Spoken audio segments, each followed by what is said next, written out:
The Wonderful Life and Teachings of SHRI Sai Baba Chapter 2 Object of writing the work. In the first chapter, I described Sai Baba's miracle of checking and destroying the epidemic of cholera by grinding wheat and throwing thefler on the outskirts of the village. I heard other miracles of Sai Baba to my great delight, and this delight burst forth into this poetic work. He also thought that the description of these grand miracles of Sai Baba would be interesting and instructive to his devotees and would remove their sins, and so I began to write the sacred life and teachings of Sai Baba. The life of the saint is neither logical nor dialectical. It shows us true and great path and capacity and boldness in undertaking the work. Him had been thought that he was not a fit person to undertake the work.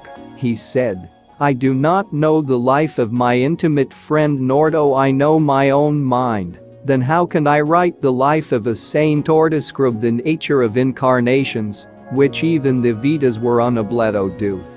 One must be a saint himself before he could know other saints. Then how can I describe their glory? To write the life of a saint is the most difficult, though one may as well measure the depth of the water of the seven seas, or enclose the sky with cloth trappings. I knew that this was the most venturous undertaking which might expose me to ridicule.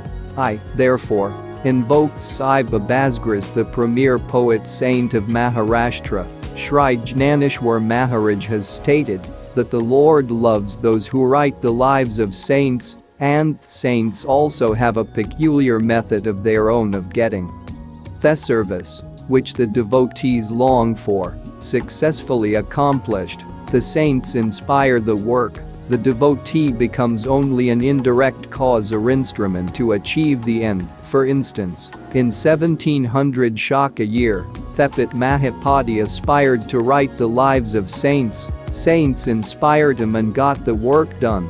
So also in 1800 Shaka year Das Ganu's service was accepted. The former wrote 4 works Bhakta Vijaya, Santa Vijaya Bhakta Lilamrit and Santa Kathamrit, while the latter wrote 2 Bhakta Lilamrit and Santa Kathamrit, in which the lives of modern saints were described. In chapters 31, 32, 33 of Bhakta Lilamrit and in chapter 57 of Santa Kathamrit, the sweet life and teachings of Sai Baba are very well depicted. These have been separately published in Sai Lala magazine, numbers 11 and 12, vol. 17. The readers are advised to read these chapters. So also Sai Baba's wonderful Leelas are described in a small-decent book named Shri Sainath Bahana Mala by Mrs. Savitrabai Raghunath Tendulkar of Bandra. Das Ganu Maharaj also has composed various sweet poems on Sai Baba. A devotee named Amitas Bhavani Mehta has also published some stories of Sri Baba in Gujarati. Some numbers of Sainath Prabha, a magazine published by Dakshina Bhiksha Sanstha of SHRI, are also published. Then the question of objection comes in, that while so many works regarding Sai Baba are extant, shall this Saturita be written? And where is its necessity? The answer is plain and simple. The life of Sai Baba is as wide and deep as the infinite ocean, and all can dive deep into the same and take out precious gems of knowledge and bhakti and distribute them to the aspiring public. The stories, parables, and teachings of Sai Baba are very wonderful. They will give peace and happiness to the people who are afflicted with sorrows and heavily loaded with miseries of this worldly existence, and also bestow knowledge and wisdom, both in the worldly and in spiritual domains. If these teachings of Sai Baba, which are as interesting and instructive as the Vedic lore, are listened to and meditated upon, the devotees will get what they long for, viz. Union with Brahman, mastery in eightfold yoga, bliss of meditation. So I thought that I should call these stories together that wold my best upasana. This collection would be most delightful to Thassa simple souls, whose eyes were not blessed with Sai Baba's darshana. So I set about collecting Sai Baba's teachings and expressions, the outcome of his boundless and natural self-realization. It was Sai Baba who inspired me in this matter. In fact, I surrendered my ego at his feet and thought that my path was clear and that he would make him quite happy here, and in the next world I could not myself ask Sai Baba to give me permission for this work, so I requested Mr. Madhavrao Deshpande, alias Shama, Baba's most intimate devotee, to speak to him for me. He pleaded for my cause and said to Sai Baba, "This Anasaheb wishes to write your biography. Don't say that you are a poor begging fakir, and there is no necessity to write it, but if you agree and help him, he will write, or rather, your FEET, grace, will accomplish the work. Without your consent and blessing nothing can be done successfully." When Sai Baba heard this request, he was moved and blessed me by giving me his uti, sacred ashes, and placing his boon-bestowing hand on my head said, "Let him make a collection of stories and experiences, keep notes and memos, I will help him. He is only an outward instrument. I should write myself my autobiography and satisfy the wishes of my devotees. He should get rid of his ego, place, or surrender it at my feet. He who acts like this in life, him I help the most. What of my life stories? I serve him in his house in all possible ways. When his ego is completely annihilated and there is left no trace of it, I myself shall enter into him and shall myself write my own life. Hearing my stories and teachings will create faith in devotees' hearts, and they will easily get self-realization and bliss. Let there be no insistence on establishing one's own view, no attempt to refute others' opinions, no discussions of pros and cons of any subject. The word discussion put me in mind of my promise to explain the story of my getting the title of him Adpant, and now I begin to relate Thesam. I was on close friendly terms with Kakasaheb Dixit and Nanasaheb Chandorkar. They pressed me to go to SHRI and have Baba's darshana, and I promised them to do so. But something in the interval turned up which prevented me from going to SHRI. The son of a friend of mine at Lonavala fell ill. My friend tried all possible means, physical and spiritual, but the fever would not abate. At length he got his guru to sit by the side of his son, but this too was of no avail. Hearing this, I thought it was the utility of the guru. If he could not save my friend's son, if the guru can't do anything for us, why should I go to SHRI at all? Thinking in this way, I postponed my SHRI trip, but the inevitable must happen, and it happened in my case as follows. Mr. Nanasaheb Chandorkar, who was a prant officer, was going on tour to Bassein. From Thana he came to Datar and was waiting for a train bound for Bassein. In the meanwhile, a Bandra local turned up. He sat in it and came to Bandra and sent for me and took me to task for putting off my SHRI trip. Nana's argument for my SHRI trip was convincing and delightful, and so I decided to start for SHRI. The same night, I packed up my luggage and started for SHRI. I planned to go to Datar and there to catch the train for Manmad, and so I booked myself for Datar and sat in the train. While the train was to start, a Mohammedan came hastily to my compartment and, seeing all my paraphernalia, asked me where I was bound to. I told him my plan. He then suggested that I should straight go to Borobunder and not get down at Datar, for the Manmad mail did not get down at Datar at all.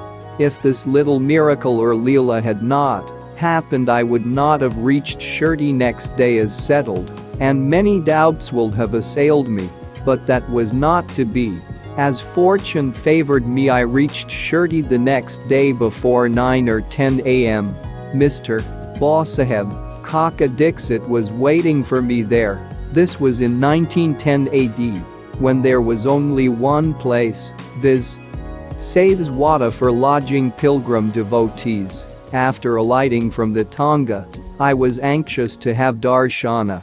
When Thegriat devotee Tatyasaheb Nulkar returned from the masjid and said that Sai Baba was at the corner of the Wada, and that I should first jet preliminary darshana and then, after bath, see him at leisure. Haringthis Iran and prostrated before Baba, and then my joy knew no bounds. I found more than what Nana Chandorkar had told me.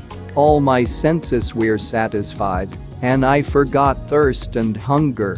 The moment I touched Sai Baba's feet, I began a new lease of life. I felt myself much obliged to those who spurred and helped me to get the darshana, and I considered them as my real relatives, and I cannot repay their debt. I only remember them and prostrate, mentally, before them. The peculiarity of Sai Baba's darshana, as I found it, is that by his darshana our thoughts are changed, the force of previous actions is abated, and gradually non-attachment of dispassion towards worldly objects grows up.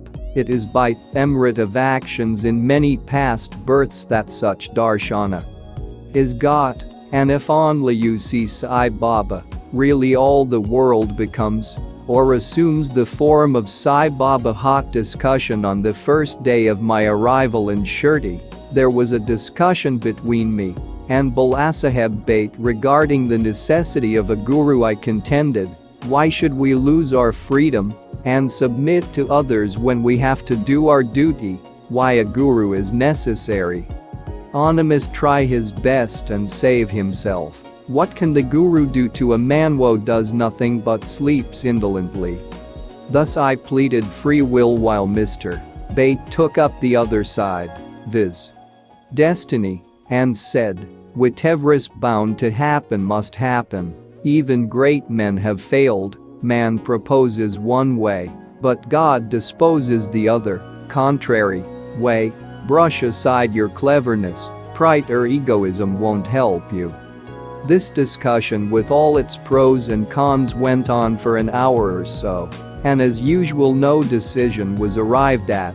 We had to stop the discussion ultimately as we were exhausted. The net result of this was that I lost my peace of mind and found that, unless there is strong body consciousness and egoism, there would be no discussion. In other words, it is egoism which breeds discussion. Then, when we went to the masjid with others, Baba asked Kakasaheb Dixit the following: what was going on in the Saith's Wada? What was the discussion about? And staring at me, Baba further added, what did this him Adpant say? Hearing these words, I was much surprised. The masjid was at a considerable distance from Saith's Wada where I was staying, and where the discussion was going on. How could Baba know our discussion unless be omniscient and inner ruler of us all? Significant and prophetic. Titlay began to think why Sai Baba should call me by the name Himadripant. This word is a corrupt form of Himadripant. This Himadripant was a well-known minister of the kings Mahadev Andramadev of Devgiri of the Yadav dynasty. He was very learned, good-natured, and the author of good works, such as Chaturvarga Chintamani, dealing with spiritual subjects, and Rajprashasti. He invented and started new methods of accounts, and was the originator of the Moti, Marathashirtand, script. But I was quite the opposite, an ignoramus, an oftal, mediocre intellect, so I could not understand why the name Ertatli was conferred upon me. But thinking seriously upon it, I thought that title was a dart to destroy my ego, so that I should always remain meek and humble. It was also a compliment paid to me for the cleverness in the discussion looking to the future history. We think that Baba's word, Kalingmar, Dubholkar by the name him Adpant, was significant and prophetic, as we find that he looked after the management of Sai Sansthan very intelligently, kept nicely all the accounts, and was also the author of such a good work Sai Satcharita, which deals with such important and spiritual subjects as jnana, bhakti, and dispassionate self-surrender and self-realization. About the necessity of a guru him Adpant has left no note, no memo about what Baba said regarding this subject, but Kaka Saheb Dixit has published his notes regarding this matter. Next day after him Adpant's meeting with Sai Baba, Kaka Saheb went to Baba and asked whether he should leave SHRI. Baba said, yes. Then someone asked Baba where to go. Baba said, high up. Then the man said, how is the way? Baba said, there are many ways leading there. There is one way also from here, SHRI. The way is difficult, there are tigers and wolves in the jungles on the way. Kaka Saheb asked, but Baba, what if we take a guide with us? Baba answered, then there is no difficulty. The guide will take you straight to your destination, avoiding wolves, tigers, and ditches, etc. On the way, if there be no guide, there is the danger of your being lost in the jungles or falling into ditches. Mr. Dubholkar was present on this occasion and he thought that this was the answer Baba gave to the question whether guru was a necessity. Vide Sai Leela Volume 1, Number 5, page 47, and he thereupon took the hint that no discussion of the problem, whether man is free or bound, is of any use in spiritual matters, but that on the contrary real paramartha is possible only as the result of the teachings of the Guru, as is illustrated in this chapter of the original work in the instances of great avatars like Rama and Krishna, who had to submit themselves to their gurus, Vasishtha and Sandipani respectively, forgetting self-realization, and that the only virtues necessary for such progress are faith and patience. Vide Sai Satcharita, Chapter 2, 191-92. Bow to SHRI Sai, peace be to all.